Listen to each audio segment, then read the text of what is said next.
Once upon a time, in a land far, far away, lived an amazingly beautiful girl. Cinderella's mother had passed away a very long time ago. This is why her father had brought her up.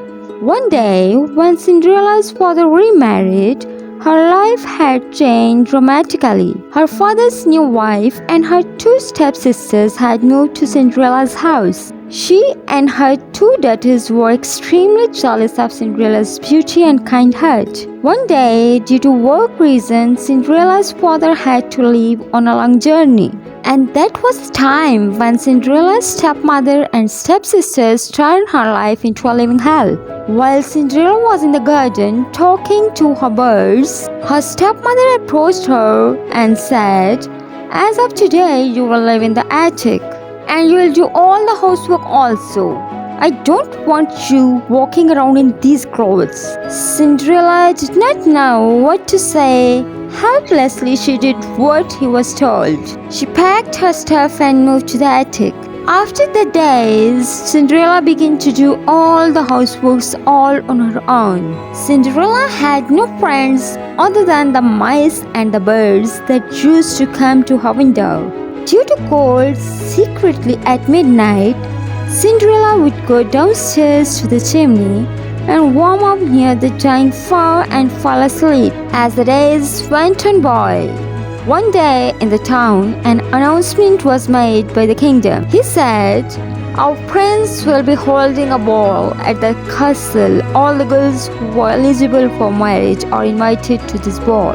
As soon as the stepsisters heard about this invitation, they ran home and told their mother. The stepmother and stepsisters left the house hearing all that was talked about with a sad face.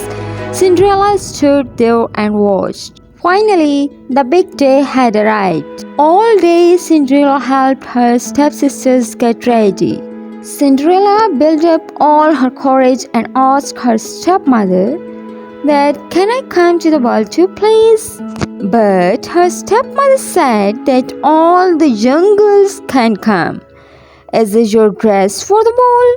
The prince is looking for a wife, not for a mate, my dear." Her stepmother and her stepsisters made their way to the castle, and all on her own at home, Cinderella began to cry. Right at that moment, a very bright light appeared. At first, Cinderella did not understand what it was. She was sitting at the light, and suddenly a beautiful fairy appeared in the middle of the light. The fairy said, "My beautiful Cinderella, don't cry. You too will go to the ball at the castle." Cinderella could not believe her eyes. She asked in shock, "Can I go? Just look at me." Fairy said, "Don't worry. I'm here to help you. Now bring me a pumpkin and 7 mice." Cinderella could not understand why she wanted these things, but still she did as she was told. First went to the kitchen and grabbed a big pumpkin. Then she went to the attic, got home mice friends, and went down again. With her magic, the fairy turned the pumpkin into a beautiful horse carriage. When she touched Cinderella with the magic wand, her dress turned into a beautiful ball gown, and the slippers on her feet turned into beautiful glass shoes. She was looking like a princess. "Now it's time to go to the ball." But Fairy said, "Don't forget, you must be at home when the clock strikes 12, because by then everything will turn back to what they were." Cinderella listened to the fairy very carefully.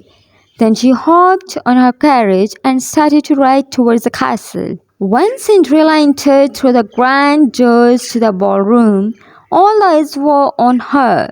She looked so beautiful and elegant. Her stepmother and even her stepsisters could not stop looking at this beautiful lady. They, of course, could not recognize her. Suddenly, the prince appeared on the stairs. The prince fell in love with the first sight of this beautiful young woman.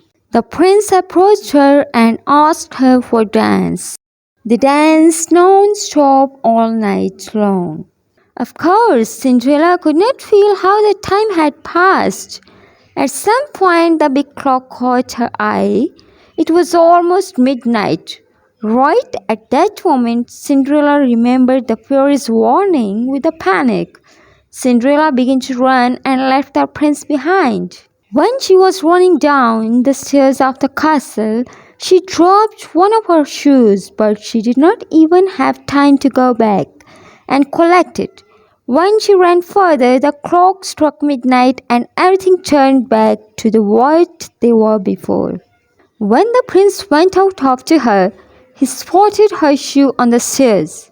He ordered, "Find the owner of his shoe, even if you have to get all the girls in the kingdom to try it. Find her." Cinderella came home and went straight up to the attic. She started thinking about the night she had with the prince. She knew she had no chance, but she had fallen in love with him. The prince's man went door to door to every house in the kingdom and looked for the young girl who owned this shoe. But the shoe did not fit any of these girls. In the end, the prince's man came by Cinderella's house. Cinderella was very happy to see King's carriage in front of the house. Right when she was about to leave her room, her stepmother appeared at the door. With a sarcastic laugh, the stepmother locked the door to the attic. The man first let the old sister try the shoe, but it was too small for her feet. Then the younger chubby sister tried the shoe, but the chubby foot did not even get in the shoe. Finally, Cinderella's last try was to run to the window, but it was too high. So she began crying. Seeing her crying, her mice friends came next to her.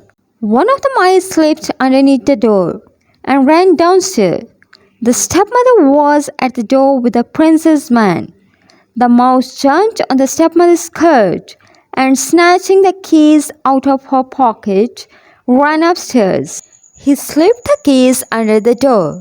Cinderella was very happy when she saw the key. Opening the door, she ran down as fast as she could. When Cinderella tried the shoe on, everybody was in shock because it fitted her perfectly. Cinderella went to the castle with the prince's man, and they took her in front of the prince. Right when he looked in her eyes, the princess knew it was her who danced with him that night. He held her hands and said, "I finally found you, my princess. Would you marry me?" With teary eyes from happiness, she accepted Prince's offer. They got married and lived happily ever after.